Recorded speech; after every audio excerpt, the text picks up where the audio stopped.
welcome to the New Earth Co-Creators podcast. So happy to be here. I'm here, of course, with the absolutely beautiful Isabel Hunt, and also our UK Spider-Man, Mr. Peter Paul Parker. Hey! I sound like a game show host. Game of consciousness. Woo! Anyway, we have an interesting topic we're talking about today, yes? Yes. Today we want to talk about when your healing journey actually makes you sick, or more sick than what you thought you could be. Yeah, and I can start because it came up from another discussion that I've had, not just this morning, but also yesterday with my own dad, who does similar work than I do. So this morning I was in this really beautiful mom group, and this poor mom, she's just like, I have worked with my practitioner for 6 years, and he's great, love him, but I feel like I'm not going anywhere. And she has a long list of things that she's suffering from mold poisoning to Hashimoto to, I don't even, like, there's way too much. And she's like, I'm so exhausted. I don't know what to do anymore. And I'm totally broke too, because all of that costs money. Insurance doesn't pay holistic practitioners, right? And so I said, I know that's probably not the suggestion you like to hear, but when I have clients that come to me and say, I've done so much work over the last couple of years, but now I feel even worse, or I feel completely empty, I have to look at really, like, maybe you just need to stop doing the work altogether for a while. Like, just really give yourself a break from doing the work. Because if we approach the healing journey from doing the work, we're exhausting our adrenals. We're exhausting our entire nervous system. And when our body is already on a very low vibration, how are we supposed to heal? We can only heal when we're on a higher vibration. And that is over, looking at numbers, that is over, I believe, over 65 hertz. Like, your body has to be on over 65. Anything under is, triggering certain illnesses that your body responds to. So, of course, anything you do for your healing journey, your body takes in, but it takes it to survive, just to survive, because you're already in an exhaustion state altogether from the very beginning, right? I had one client, she is now living in Japan, and she came to me and she's like, I did all these release work and it felt great in the moment, but now I don't even know who I am anymore. And that's where a lot of practitioners stop. They love to do the release work, and they love to do, whatever they consider as healing, but they forget to restore the client. Meaning, if their body has never had the experience or does not have the memory of what it feels like to be happy, to be healthy, to be whole, they will never be able to tap into that feeling of wholeness and healthy, because their body just doesn't know. In theta healing, we do it on a spiritual level, where we ask Creator to help the client understand what it feels like on all levels of their existence throughout time and space, to be happy, to feel happy, right? So we go through all these different, phrases that we use. But it was really interesting to me to see the patterns. My dad yesterday said to me, he's like, yeah, it's funny because so many people expect the healing journey to take so long when they come to EMDR and wing wave, which I do as well. And he does that as well. He does wing wave. I'm more focused on EMDR, but the difference is just muscle testing, and I do that anyway through theta. But he said, sometimes they come to me and they only have 1 or 2 sessions to release and to shift the energetic components within their body. And then they fall into shock. Like, it's almost too fast. And then, of course, other things come up. And he's like, I don't know how people do it, sitting there for years and years to try to heal, when you can actually help support your body in understanding what it feels like to heal in a much quicker way. So a lot of healing work can actually make you feel worse. It can. And, and it's not something that people are really prepared to deal with. No. I often, when I work with my clients through the methodology that I teach, there is a moment when I'll talk to them and I say, Leo, it's like walking through a wall of fire. It's what it feels like. Most people are terrified, right? To look at fire in that perspective, because fire represents destruction, pain, death. It gets so hot, it hurts. It's like, oh, it's just terrifying. And this is all a metaphor for the nervous system and how it responds in survival mode and what this is all about, and how it's patterned and what's familiar to it. So, but the minute that you're willing to step into that fire, the minute that you're actually willing to say, okay, I'm just doing it. I'm embracing the pain. I'm embracing the ugliness. I'm embracing the ick. I'm embracing whatever that is that's going on that's making me feel like I can't. Right? The minute they step into the fire, it's gone. It's gone. There's nothing there. Right? They're through. There's no pain. There's no burning. There's no destruction. And in fact, there's the ability now to create, because fire, for as destructive a force as it is, fire is also the source of creation. Out of the fire, all things come, right? So it's a really interesting idea. And the simplest thing that I've seen with people has been just, smudging. Those, familiar with smudging, using white sage to clear out orgone or this dead energy, right? Stuff that doesn't belong to us. So a lot of people, when they first step onto a healing path or an awareness path, they learn about smudging because it's something that a lot of practitioners from all different philosophies, right? All different backgrounds, they have this in common, using smoke to clear, right? But what practitioners fail to do often, because they weren't taught it, is you clear your space. Now you've got this clear space. And then you just leave it clear, right? What's the one thing we know? Nature abhors a vacuum. So if we clear the space, but we do not fill it with anything, then what ends up happening is we attract that same energy, frequency, or vibration that's always been there to just come right back in again. And yes, it might be something different. And yes, it could be something opportunistic, whole other conversation. However, if we are not making the choices that you just talked about, Isabel, like, okay, how do we fill this space with what we want? It's like real simple. You can just bring in pink light. You can bring in white light.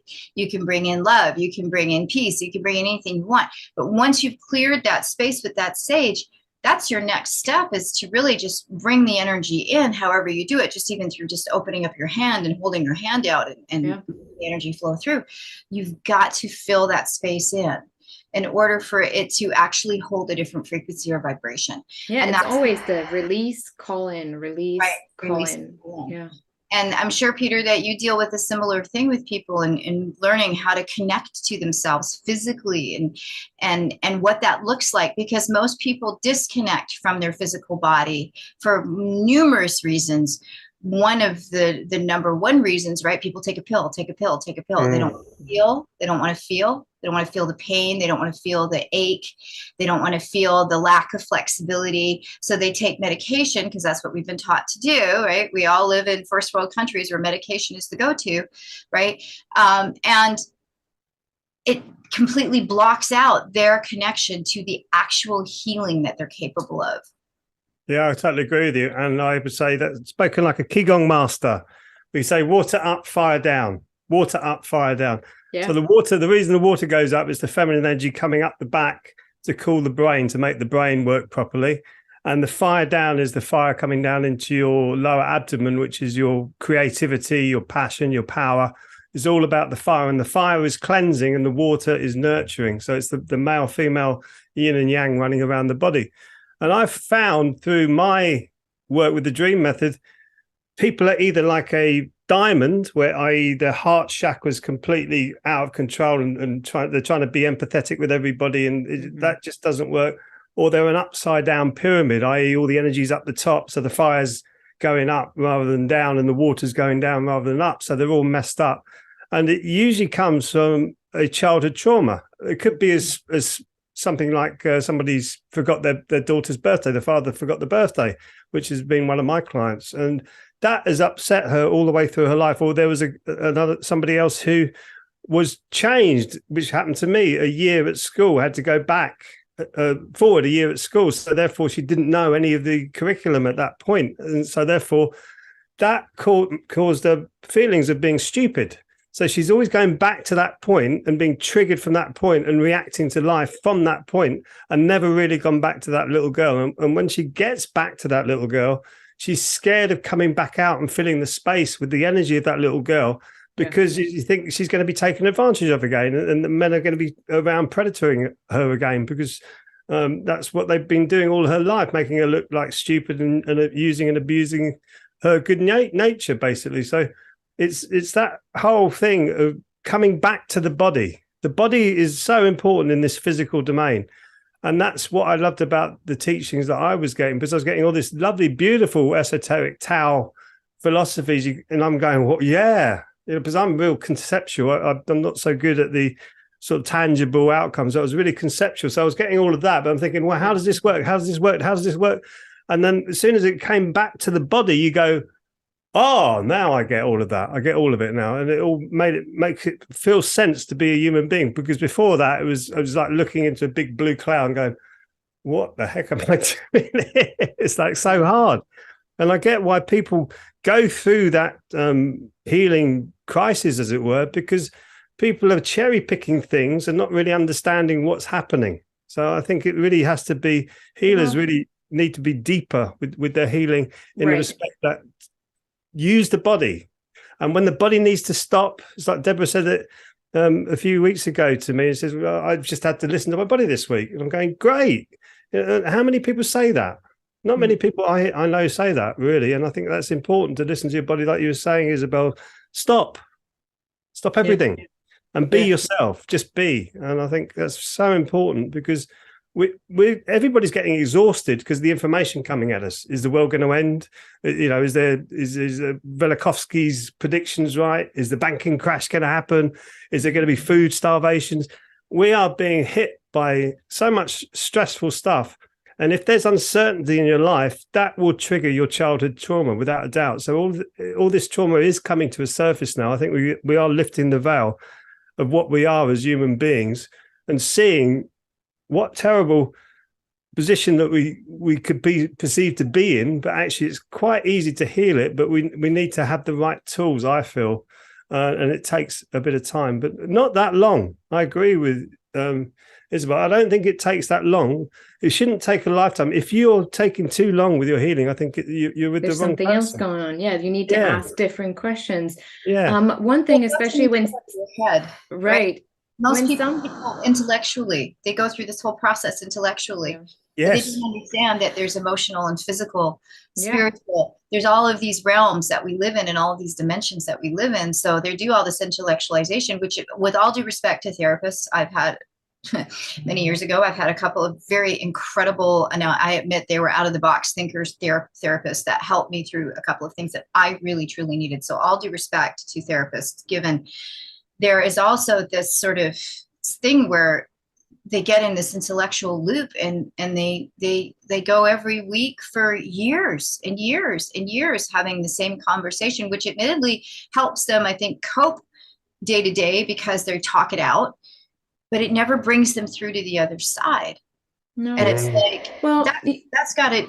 I know from, and I know you said this before we got on, Isabel, that there's nothing more poignant than feeling so broken that you've been in therapy for 12 years and you still don't get it, right? And again, with all due respect to the entire process, because I truly do respect it, it's just no matter what, if you're doing 12 years of anything and you still don't get it, you're still like feeling lost, then there's something missing. Yeah, there's like either the therapist or the practitioner is missing something. And I think, going back to the example of this amazing mom, if you look at everything that's going on, I ask, what is the emotional component of all of that would actually bring it together? Because those are just symptoms of something much deeper, and probably resistance to healing. That's in one way or another, it's benefiting her to have this list, and to continue to exhaust herself through the activities that are being given to her.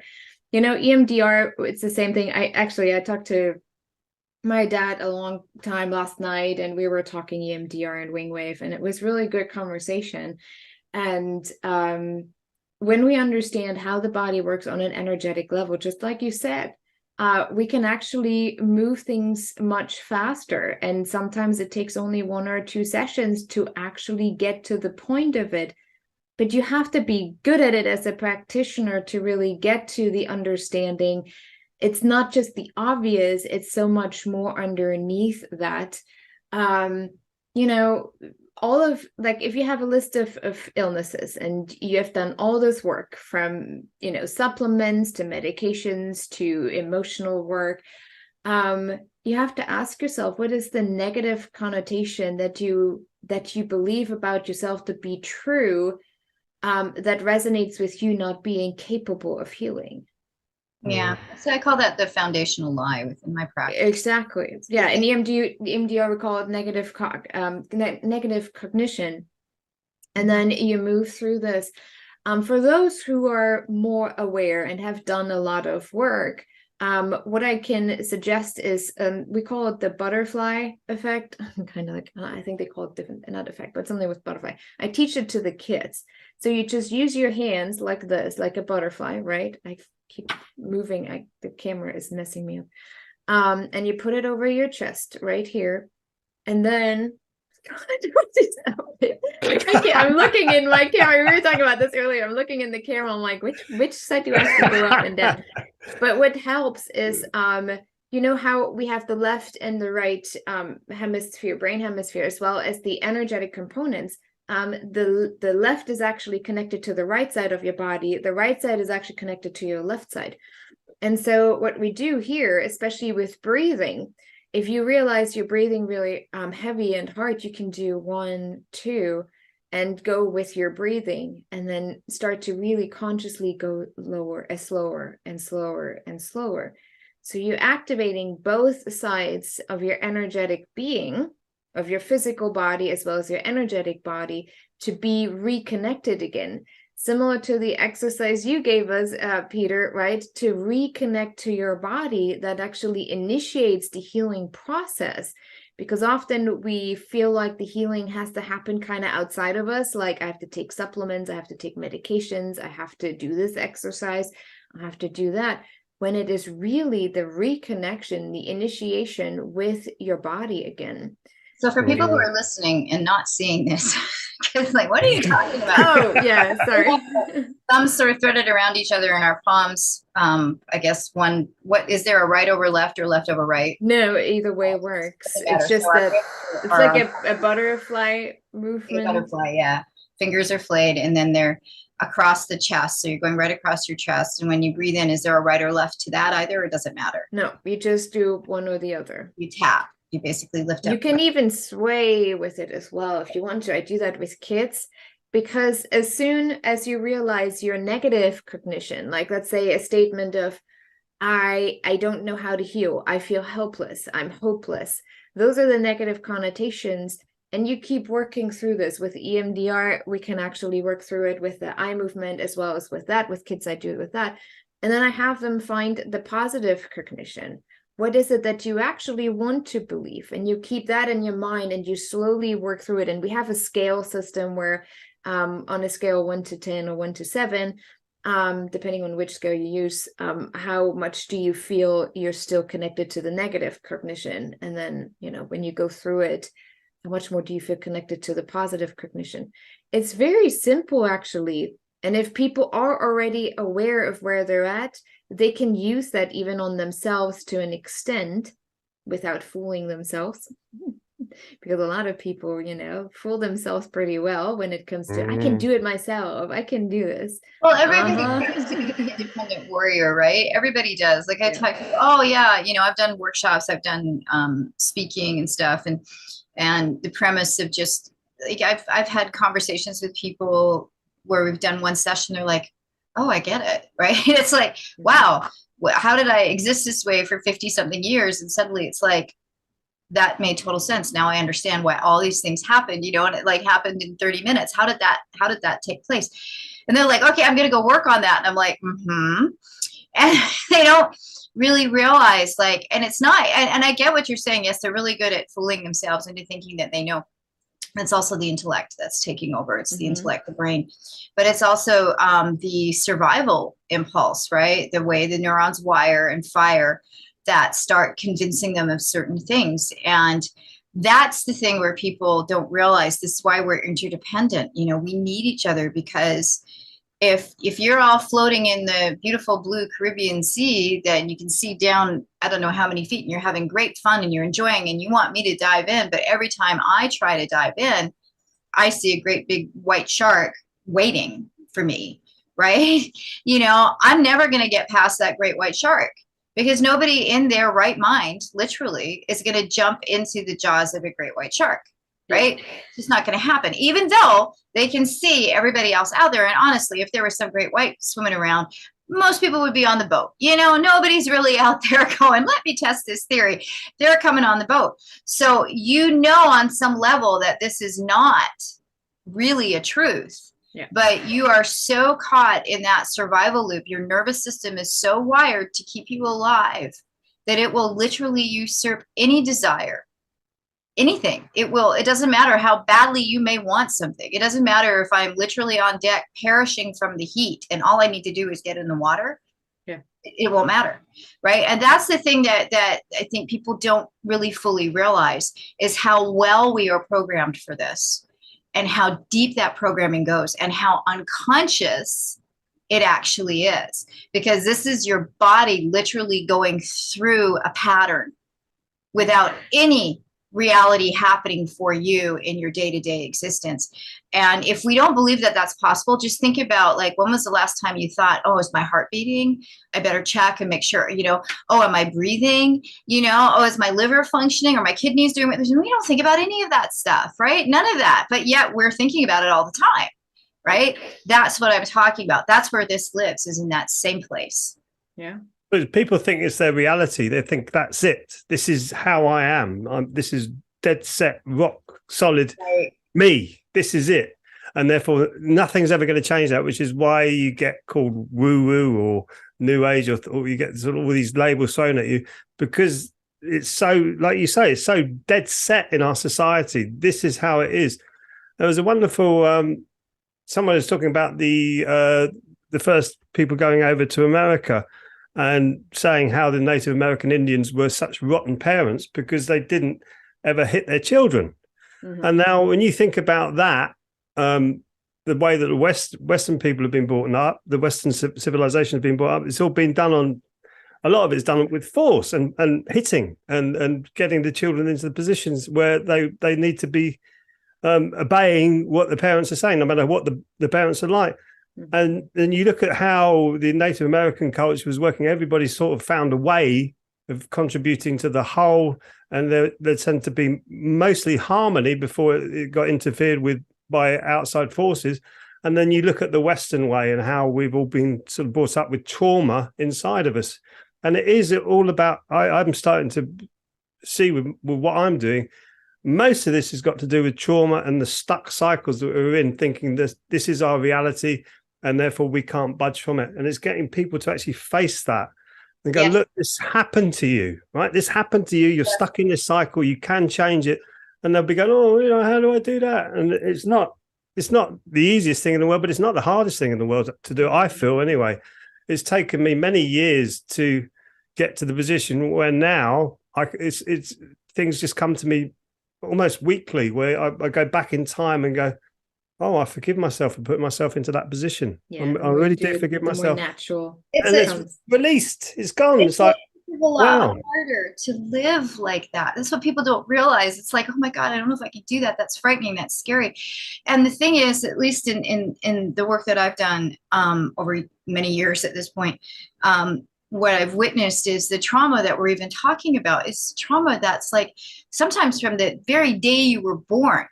Yeah. You're born with a cord around your neck, something like that happened, trauma. Yeah. If you were adopted, you were born and you're handed away and you never go back to that familiar heartbeat. Okay. Yeah. That's trauma. That teaches you something, right? And it has you already going, okay, this is there is something wrong. How do I fix this? Who do I need to be?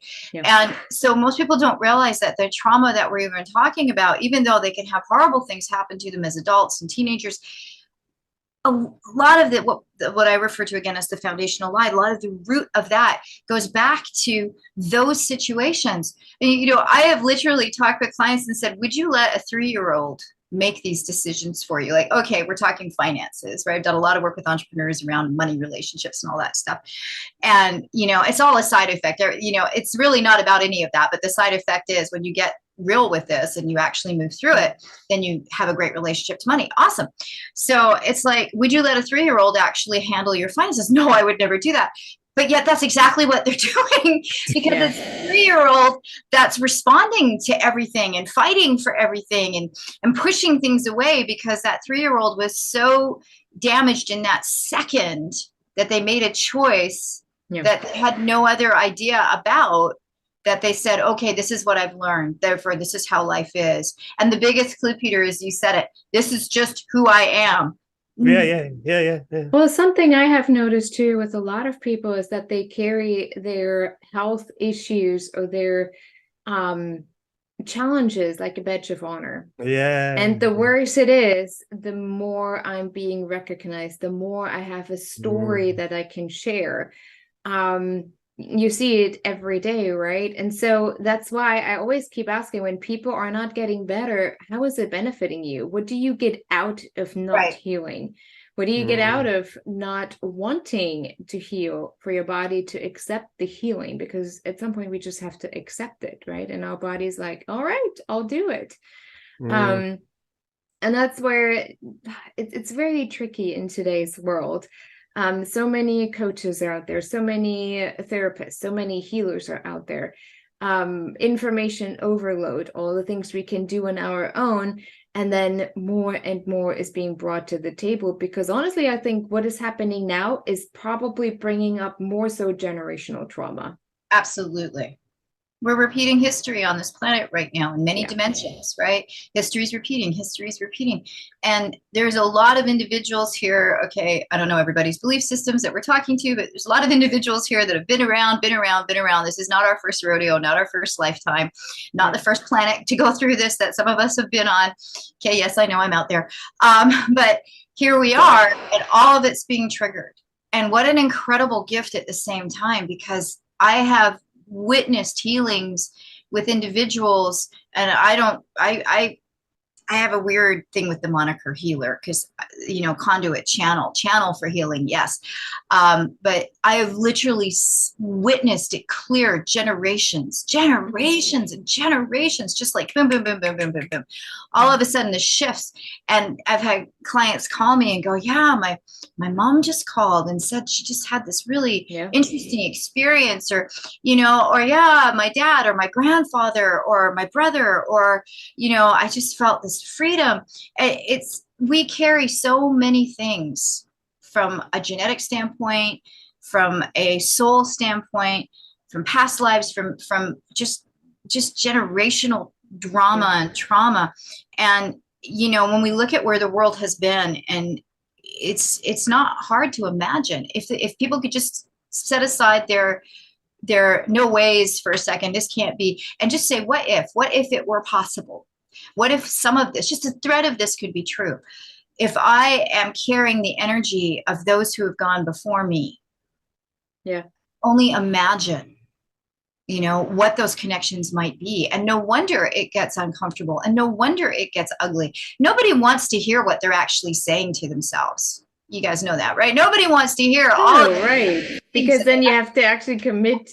You have to actually commit to yourself that, oh, it's actually, and not be angry, because most people will tell themselves, oh, you know, F you, you're awful, you're a terrible person, you're awful, you're a loser, whatever. We have these awful conversations, and then we don't, like, you know, say, okay, I hear you, I love you anyway, right? Like, that's not, and, you know, and it takes a minute to get to that place, but most of the time we're like, F you right back. You know, like, get back in that closet. I'm breaking up that door. You don't exist. And it's like, that's how we get sicker, actually.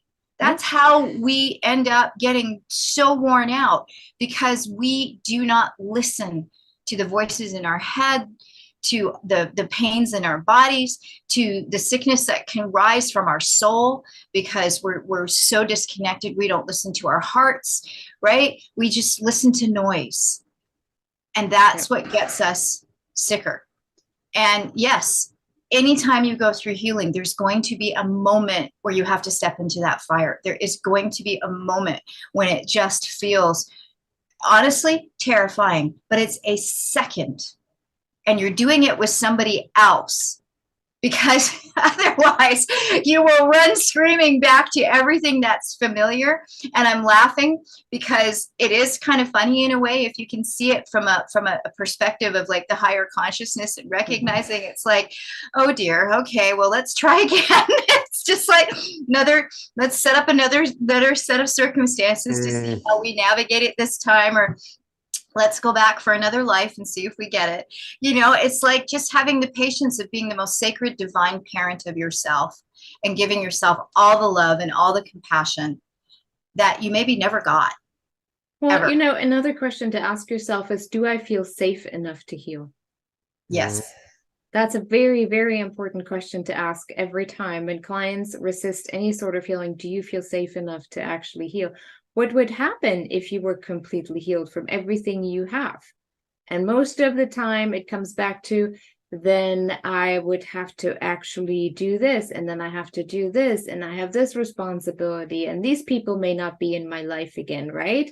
We grew up that way. When you're sick, your parents normally, or most likely, tend more time to you, right? They pay more attention, they look at you more, they're like, oh, sweetie. And when everything is right, it usually is not the case. It's kind of like this fast-paced living. Oh, I have to do this, I have to do that. Yeah, you don't get yelled at when you're sick. Exactly. So there is a way. There is. You don't have to go do something you don't want to do when you're not well, right? And if you're not getting attention, you're getting more attention. One little tiny exercise we're timing out here that I'd love to offer is, you brought up safe, and that's that survival impulse. I would love for people to take a moment and actually write down what they think safe even means, because I have yet to meet a human being when I've literally asked them, okay, what is safe? They don't have a freaking clue. They really don't. They're like, it's this word and it's this thing we're supposed to feel, but they can't define it. I think we all actually have to define what safe means for us. Yeah.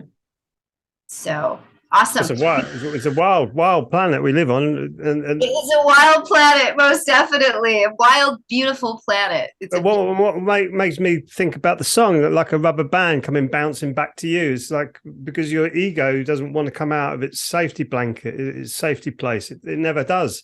Right. So the band comes back, it stings, right? It hurts. Yeah. We got to continue this, but okay, everybody, how can people find us? For us, it is newearthcc.org, where people can come and, find us online. It's all there, all the information. So check us out. And then Peter. www.consciousmusecollective.com. Consciousmusecollective.com. That's right. And you have this event coming up in August, right? 19th. Right. You can find that on the Facebook page, right? At the Conscious Music for the People. Yeah, there's a Facebook page, Conscious Music for the People. That's the gig. And it's also at the front is the landing page of our website, 18th of August, I believe it is. So there's artists starting to line up for that one already. It should be another great event. It's our second one. So looking forward to it. We have also a workshop coming up on Saturday. We've got a workshop, Breaking Through the Matrix, Playing the Game of Consciousness. So we've got that coming up. That's on the Facebook, because I don't think it's on the website. I think it's on Facebook only. Yeah. we're organized this time. We should up in the right place. Yeah. It's all gonna. Yeah. Awesome. If you guys have any questions, let's get to the Facebook. And it is, I know it's 10 a.m. Central. I think it's 5 p.m. UK time. 5 p.m. UK time. And it's a 3-hour workshop, and we are literally going through the question of what is consciousness. So if you've ever really conscious, what does it mean to be conscious? What's consciousness? Where does consciousness come from? When are we conscious? When aren't we? All of those questions, and the complete methodology of how to live your life any way you want to. Yeah, right. It is actually a building block to that. Really, it truly is. But it really gets down to whatever you really want to pull out of this, you can get. And it's on Saturday, so go to the Facebook group, check that out. Don't mind me being a little bit silly. And thank you guys. It's always so much fun to be here with you. But it is, it's all about how you want to do it, playing the game. It is, if you look at this like a school, it's like a game. It is like a game. And we take it, I think, way too seriously sometimes. Well, yeah. I mean, wouldn't it be nice if we could just do news? That's what I think we can do, news broadcasts that talk about how great the world's doing and how amazing, because really all they're talking about is all just crap and crud and fear. Mm-hmm. And if we actually talked about something else, could you imagine what might happen? There's a thought. We'll leave it there, because why? Together now we're drifting off and do another session. Yeah, right. Everybody, together we rise. Much love. Virtual hugs. Thank you. Big love for you. Bye bye. Great week. Bye.